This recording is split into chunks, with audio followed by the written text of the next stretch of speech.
देखिए, आप जो बता रही हैं, लेकिन देश के जो बड़े बड़े साधु संत हैं वो आपकी शिक्षा, आपकी विद्या इसको मानने के लिए तैयार नहीं है। जरा देख लेते हैं, एक बार दिखाइए जरा।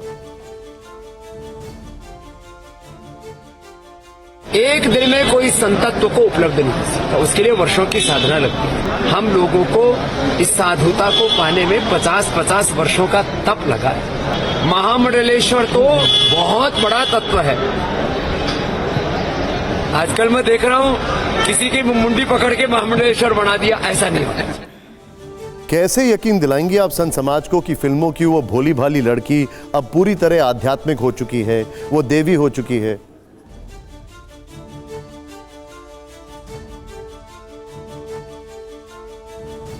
ओम नमस्ते गणपतये।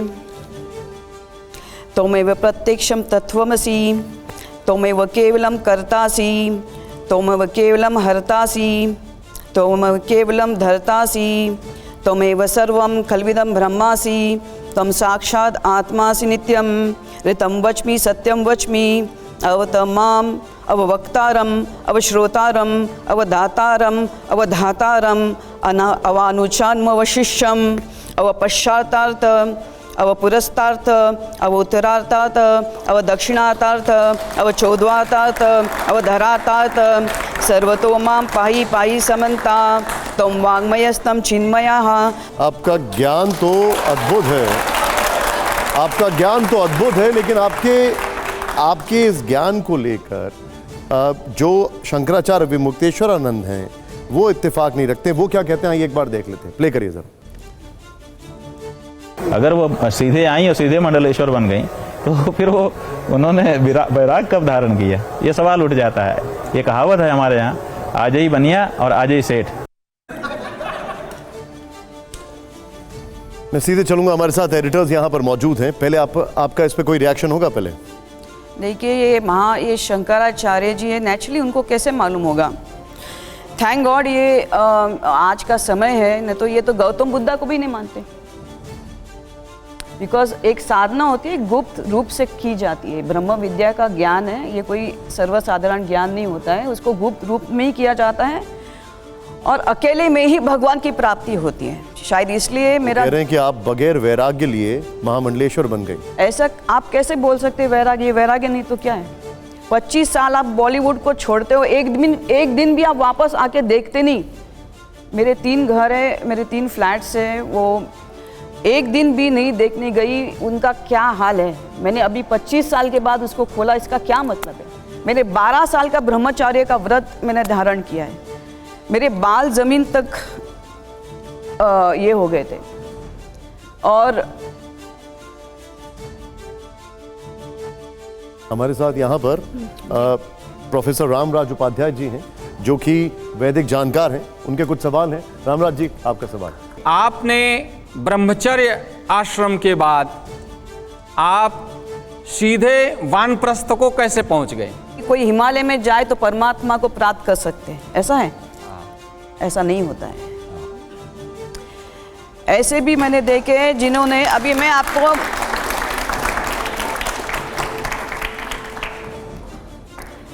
आपको 12 साल एक जगह निश्चित रहना पड़ता है, तब जाके आपको ब्रह्म विद्या, ध्यान अवस्थाएं, समाधि की प्राप्त होती है। अभी मैं आपको ये कह रही हूँ, 96 में मैं नवरात्र में करती थी, मेरा बॉलीवुड का करियर था। मैं 9 दिन किसी को नहीं मिलती थी। मैं अपने फ़ोन बाजू में रखती थी, अपना सब कुछ बाजू में रखती थी, और 9 दिन मैंने 3 यज्ञ करती थी, सुबह, दोपहर और शाम को। This is while I was in Bollywood. और सिंस आई वॉज, कुछ भी होगा मेरे पूर्व जन्म का होगा, काफ़ी मैंने साधना की होगी, लेकिन मुझे तुरंत ध्यान की उच्च अवस्थाएं लगने लगी। फिर मेरे गुरु का आगमन हो गया, तो और मेरा वैराग्य गुरु के आगमन होने से ही, उच्च ऋषि के आगमन से ही आपके अंदर सब छूट जाता है। एक मिनट ममता जी, क्या आप ये मैसेज दे रही हैं कि सब भोग लिया, बीन देयर डन दैट, चलो अब आध्यात्म कर लेते हैं? नहीं, तो यही होता है ना, यही तो होता है। जब आदमी सब कुछ देखता है तो ही तो आप ये हो जाते आपको, आपकी पूर्ण आहुति होती है कि अभी क्या देखना है, नहीं, इसके जब ऊपर क्या आपको देखने का है? स्टार्टिंग में आपको बता दिया कि आप देवी रूप हैं, तो फिर उसके बाद भोगने की जरूरत ही क्या है? उसी दिशा में आगे बढ़िए ना। नहीं नहीं,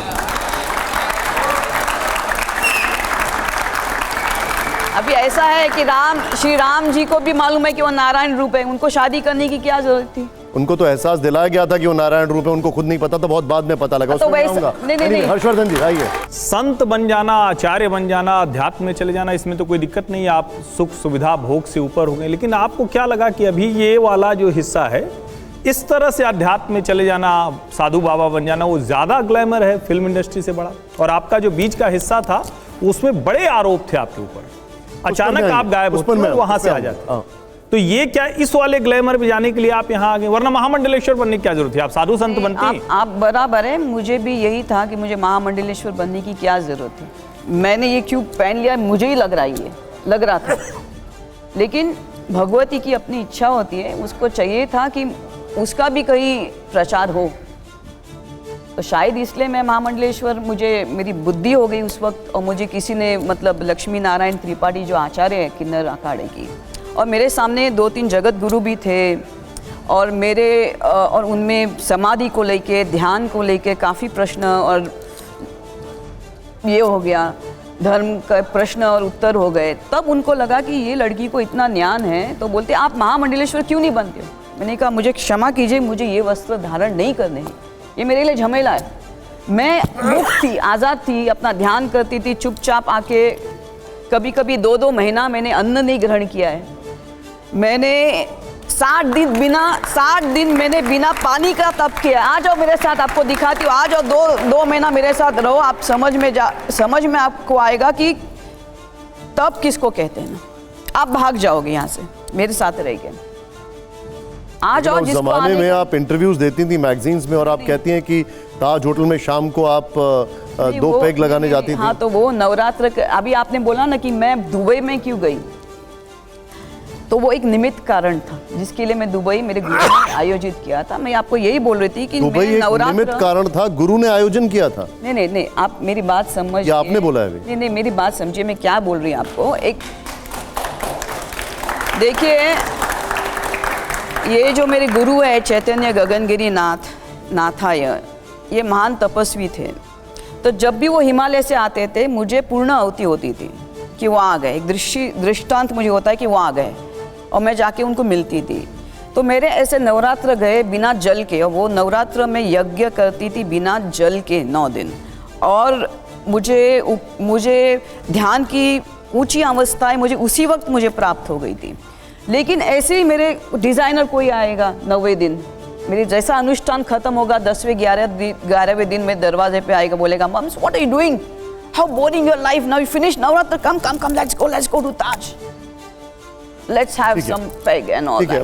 तो यही मेरे गुरु ने देखा, यही देखा कि ये सब, मेरे गुरु ने यही सब देखा कि ये सब विघ्न लोग आ रहे हैं, इसको अपनी पूर्ण उससे डिटैच करने के लिए, उसको मेरी खुद की ये नहीं पहचान नहीं होने दे रहे हैं। ये बार इसको जैसे बोलते हैं ना, ठीक है।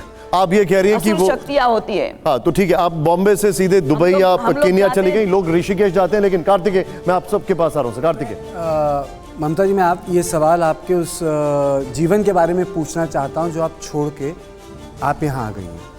आपका एक कवर था फिल्म मैगजीन में जो बहुत कंट्रोवर्शियल, हम उस पे आ रहे हैं कार्तिकेय भी। मुझे लगा निशांत बोलेंगे, लेकिन मैं चाहता हूँ कि आप इस सवाल का जवाब दें।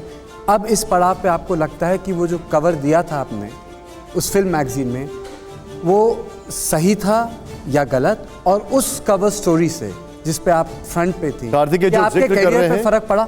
ये मिलेनियल्स यहाँ पर बैठे हुए, इन सबको मैं मिलेनियल्स के बाद की जनरेशन से, स्टारडस्ट 1993 एक बार जरा प्ले करिए। कार्तिकेय का सवाल इसी कवर फोटो पर है जो कार्तिकेय सवाल पूछ रहे हैं। Go ahead. 15,000 का जुर्माना आपके ऊपर कोर्ट ने लगाया था ममता जी, और अब आपको लगता है कि क्या वो गलती हुई थी तब? गलती हो गई थी। मुझे डेमी मूर का फोटोग्राफ दिखाया था। सुन लीजिए, पहले एक बार सुन लीजिए। हाँ, मुझे डेमी मूर का फोटोग्राफ दिखाया था उस वक्त, और एक्चुअली मैं बहुत इनोसेंट थी उस वक्त, और मुझे लगा कि इसमें कुछ दिखता नहीं है, बिकॉज डेमी मूर ने ऐसा पकड़ा था, उसका कुछ नहीं दिख रहा था। तो मैंने कहा इसमें क्या दिख रहा है, इसमें तो कुछ नहीं दिख रहा है, वो सब ढका हुआ है, इसमें क्या करने में हर्ज है। आप लेकिन उस वक्त मेरे हाथ में 12 पिक्चरें थी। जब ये कवर हुआ तब मेरे हाथ में करण अर्जुन थी, बाजी थी, सबसे बड़ा खिलाड़ी थी। तो ये नहीं था कि ये कवर करूँ और मुझे प्रसिद्धि मिलेगी।